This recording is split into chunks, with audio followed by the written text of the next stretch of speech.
internet, so today I thought I would review a makeup product on this channel. I don't think I've ever really reviewed products on this channel before. I usually do all my reviews on my blog, which is linked down below, but I have found that sometimes it can be a little hard to articulate exactly what I mean when I'm trying to review a product or try to express how I feel just through pictures and words. So I thought I would do a couple videos, see how they go, and take it from there. So I'm actually reviewing two products, but I'm going to actually split it into two videos, and they'll be quite a bit apart just so that it's not just review, but that's why I'm going to look pretty much exactly the same in both videos.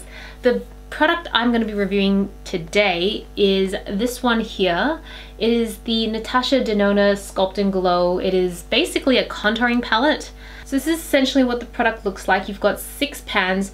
This top row here is all cream products, and then the products down here are all powder products. So this palette comes in 2 shades, I suppose. This is light to medium, and then they have one from medium to dark. First off, I love the packaging. It is easily mucked up but very beautiful at the same time. You can already see all my fingerprints. And so I thought I would try this on camera because one side is cream and then the bottom part is powder. I have actually, so why I look so weird is because I haven't really done my makeup except for my foundation. So I have, which side is it? Like I can't remember which side I've done it on. I've put face powder on this side, foundation, face powder, and then this side is just foundation because I find that cream products work better on, say, like your actual foundation still, whereas powder works better on powder. That's just how I see it. It could be completely wrong. I don't know. That's just how it works for me. So I'm going to give this a shot now, and then I will go through some of my comments right after. I'm going to go in with the contour shade first, and I'm going to use this kind of synthetic brush from Zoeva Face Shape.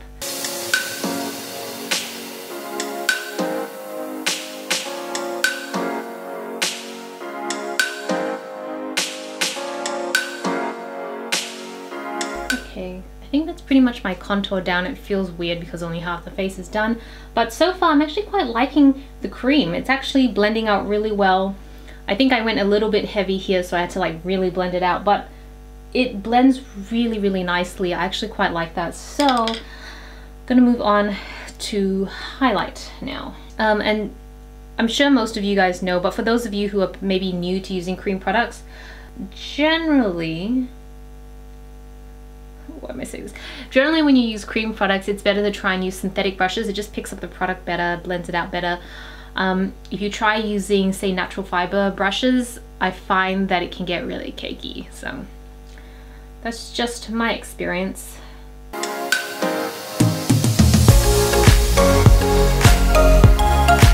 Not loving the highlight as much as I like the contour. I felt like the contour probably did a better job, but I think that's also partly because I don't think I would normally use the highlight shade. I feel like I would just use, say, a brightener. I don't know, I feel more comfortable using a brightener.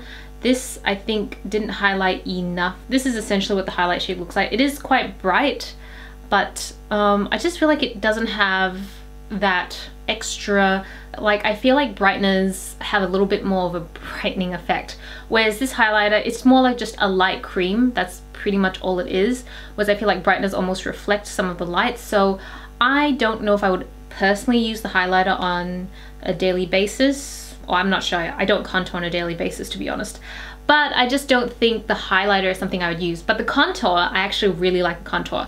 So the third product is one that's called Glow. I don't really know if I would use it. It's kind of a mauvey pink shade. I'm gonna put that on my cheeks just very lightly and just see what happens, but I already feel like it's not something I would actually use much myself.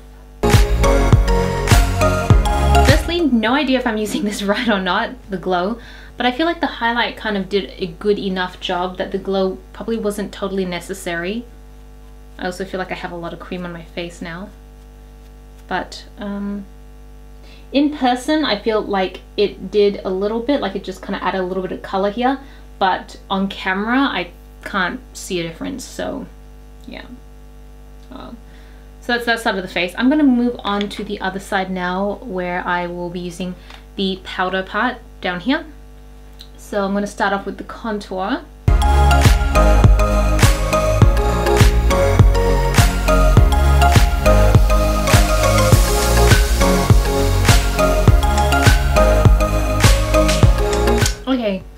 so lopsided right now because I put way too much powder over here, so I'm gonna have to even that out before I go out.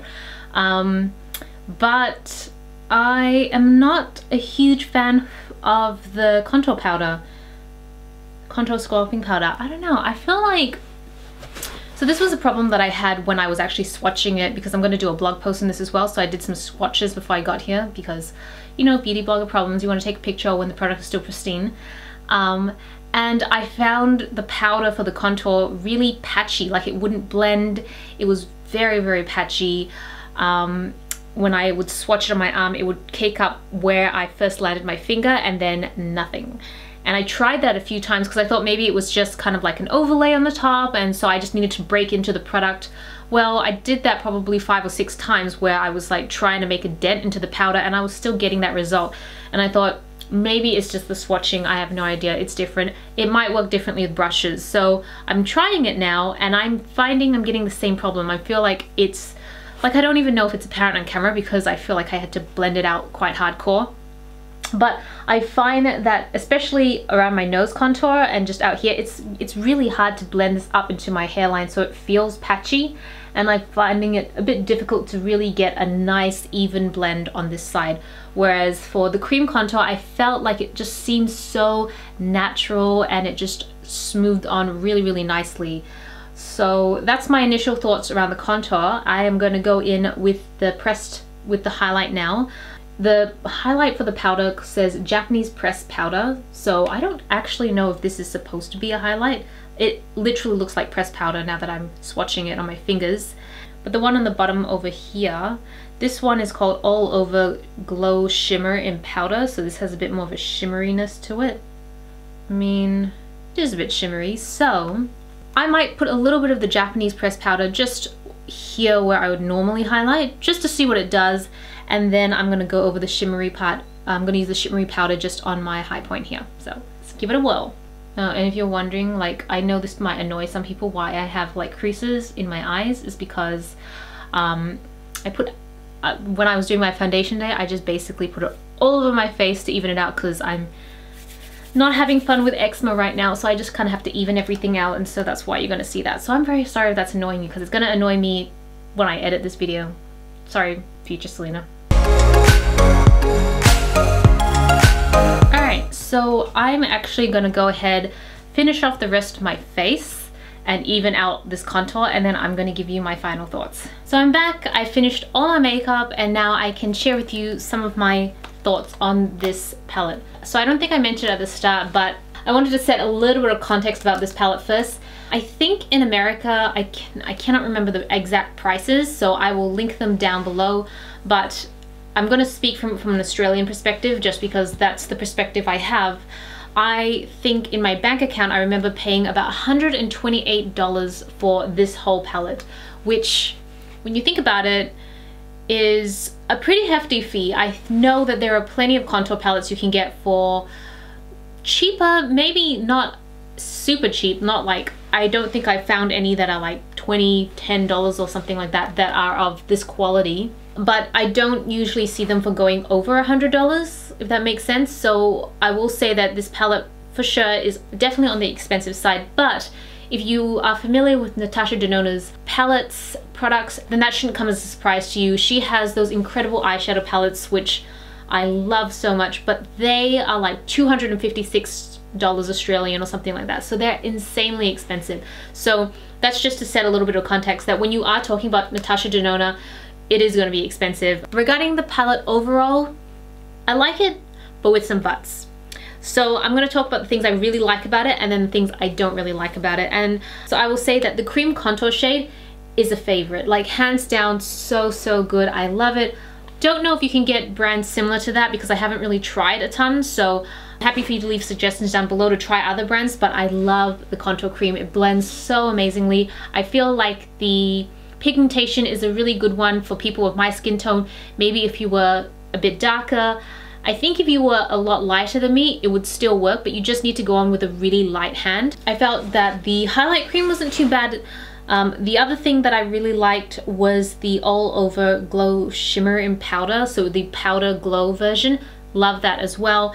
I think it worked really nicely as a highlighter. I don't know if you can tell, I have it mostly here. It's not one of those highlighters that is just like blinding. So if you want that, maybe this isn't the ideal one, but I did find that it was kind of like pushing the, for someone who loves a subtle glow but with a little bit extra, I feel like this is perfect and it blends so nicely.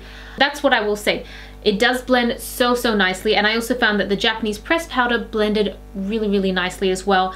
But the Japanese pressed powder is literally what it is. It's a pressed powder, it doesn't do much else, and so you need to kind of be very close to that shade in order to use it. I think for me it is a slightly bit too dark for me, which is a bummer because I actually really love the texture of it. It's very finely milled. It's a really beautiful shade. The stuff that I'm so about is probably the highlight cream. It definitely does highlight. It almost feels a little bit like a concealer or a brightening concealer, but not quite at the level of, say, Bobbi Brown brightening cream. And I don't think it is so good at covering, say, imperfections, but it does do a pretty good job at contrasting your contour to your highlight, so I do like it for that. The two things I don't like about this palette is the contour sculpting powder. Patchy, a little bit too dark, so I just feel like it's hard to work with, difficult to swatch. I just feel like it's difficult to work with, not a fan of that.